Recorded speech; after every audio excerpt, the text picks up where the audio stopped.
Hi, ladies and gentlemen. Welcome back. I hope you are enjoying your breaks and also your coffee. So we will now proceed to the second plenary sessions of the third FEC's forum. So the theme, we will invite the moderator for the sessions. I would like to pass over to Dr. Michael Hing. So he'll be moderating the session for the second plenary session for today. And I hope you do enjoy and have a fruitful sessions upcomings. Dr. Michael, over to you. Okay. You don't mute me, please. Okay. Or make me co-host so I'm not muted. Okay. Okay. Welcome back, everybody. Now we have a quick break, and now we are back to our next speaker. We're looking forward to this to listen to Professor Ruey Doong from he's a chair professor in the National Tsinghua University. Okay, he's in the Institute of Analytical and Environmental Sciences at the National Tsinghua University, Taipei. He's also the Dean of the Tsinghua International College. Professor Doong is internationally known for his research in environmental nanotechnology, energy material, and water energy nexus. Prof. Doong has published more than 200 papers with more than 10,000 further citation and H-index of 61. He has received many awards and honors for his contribution in research and teaching in the field of environmental engineering and science, and received International Honorable Member Award from the American Academy of Environmental Engineers and Scientists in 2016. And he's a fellow of the International Association of Advanced Material in 2020 for his worthy and sustained contribution to the advancement of environmental science and technology. His his research work moves to the water energy nexus and focus on environmental footprint for net zero emission. And we're certainly looking forward to listen to Professor Doong on these new exciting inroads that he has made. Prof. Doong, yes. Are you ready? Yes, I'm ready. Okay, thank you. Yeah. Okay, thank you for your nice introduction, Michael. Let me share my screen. Now, can you share my screen? Yes. Seems quite okay. Thank you. Yeah, great. Good afternoon, everyone. It's my great honor to be invited to introduce our international collaboration between some countries. Today, I would like to talk about the water energy methods, especially in Indo-Chinese Peninsula, especially in Malaysia and Mekong River region. Yeah. So, you guys all know that now we would like us to focus on SDG, and clean water and affordable clean energy is one of the main issues for SDG goals. And these two issues actually is also very important for ASEAN and South Asian countries. We need to focus on these two issues first, and then we can talk about the net zero emission, because people need to survive. When we use the clean water and affordable clean energy, and definitely they can try to reduce the emission of carbon dioxide.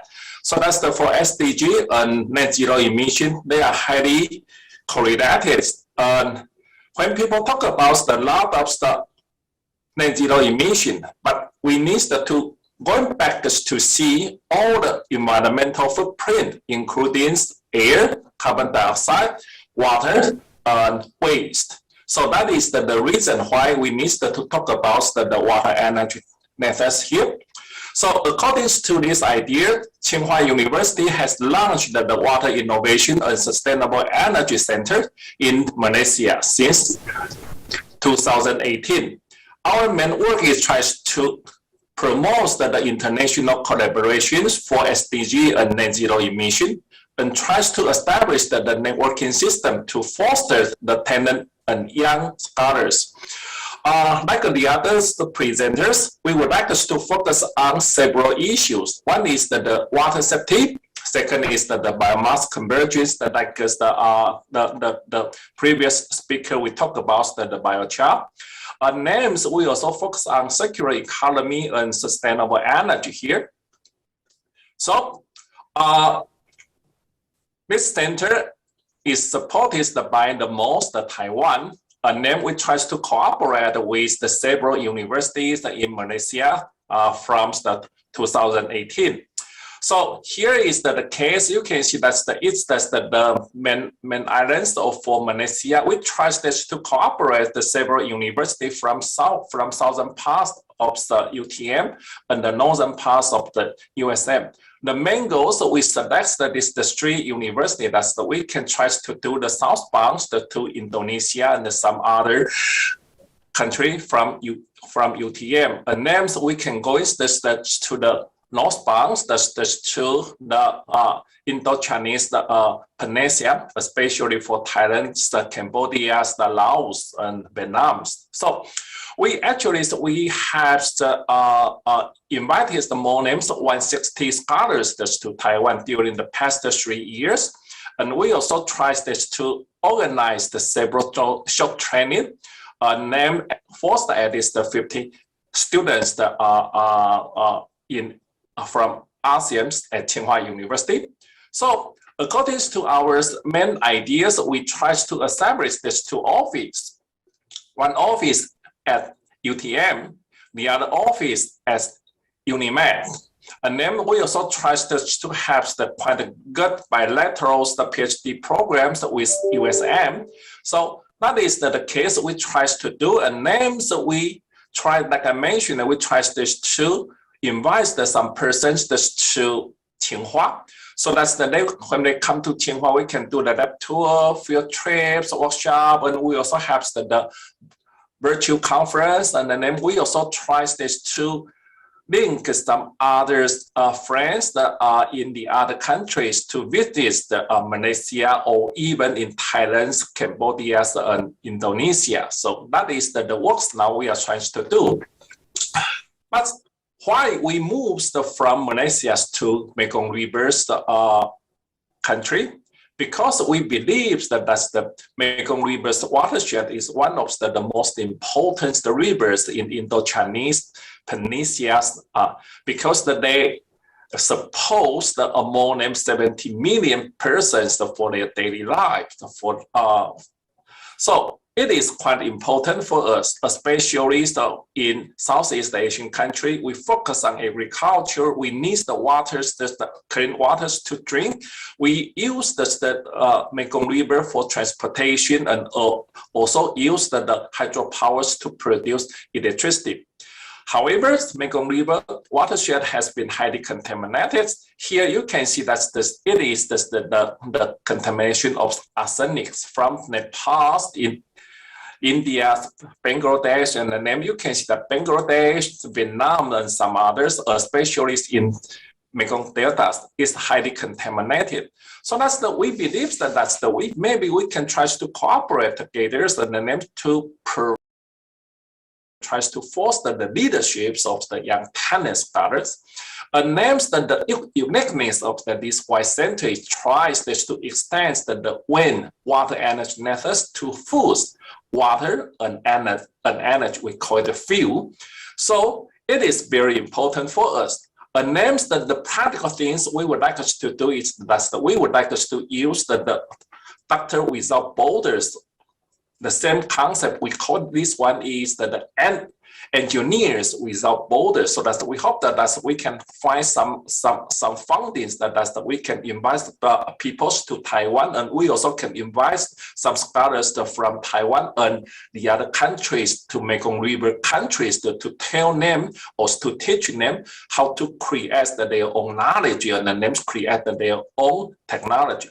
So the technology we would like us to do is that's the circular economy based wind. So we would like us to do is that the biomass, sustainable energy, clean water, and advanced nanomaterial. Especially, we would like us to focus on agricultural waste that derive the biochar. In Mekong Rivers, the region's country, they have a lot of agricultural waste. So we hope that we we can try to cooperate together and then tries to convert those agricultural waste into the biochar, and the names they can do it by themselves, and names to tries to reduce the carbon dioxide emission. That will be the good way. So that's the main ideas for us is tries to integrate sensor, GIS, and AIoT for water quality, contamination, name for sustainable research. It is the big projects. You can see that's from the mainland China to Laos, to Thailand, to Cambodia, to Vietnam. It takes around 4,500 kilometers. The names it takes time, and then we need a lot of person to join. So we would like us to do that because it is important, but it's a big project. So the strategy for us to sustain this project and this cooperation is that tries to use the Y center as the hub and names for energy water methods in ASEAN. So the methods we would like to do is try this to establish the consortium and names tries to conduct the international projects. So that's the manpower is important. So we would like us to host a lot of international startups to form a consortium, and names that I mentioned, the names will form a teams to do the engineers without borders. But that they need some funding, they need some projects. So that's the resources here is that we would like us to find some research projects with some person with those enthusiastic patients and names has the willing to share their knowledge to some other persons. Names that we can cooperate together. So that's we also to hope that we can cooperate with ADB or with PEACE. That's we can try to approach this this idea. So that's the possible impacts and benefit on why if we can do that, then the names tries to cooperate together, not just only we can provide the clean water and sustainable energy for Mekong River's country, we still can form a consortium. This consortium is strong with the different background, but they have the same ideas, same passions on ecology and some good ideas for environmental sustainability. So that's we can try to cooperate very tightly to making this consortium more globalization. So according to our work, we hope that we can implement the food energy water nexus to provide the good food, clean water, and sustainable energy to Mekong River country. Definitely, this work can fulfill the SDG and names we can approach to net zero emission. Also can restore the watershed environment and ecosystem. So that is the talks today. Thank you. We hope that we can work together in Mekong River and names for wind or for fuel and name for sustainability. Thank you. Thank you. Thank you so much, Professor Doong. Yeah, so exciting to hear all the projects you're having along the Mekong River. It's a very long river. Yeah, you know, I mean, North and South Vietnam, you know. And you're right. It's very polluted and it covers 17 million people. There's a lot of people out there. Thank you so much. Thank you.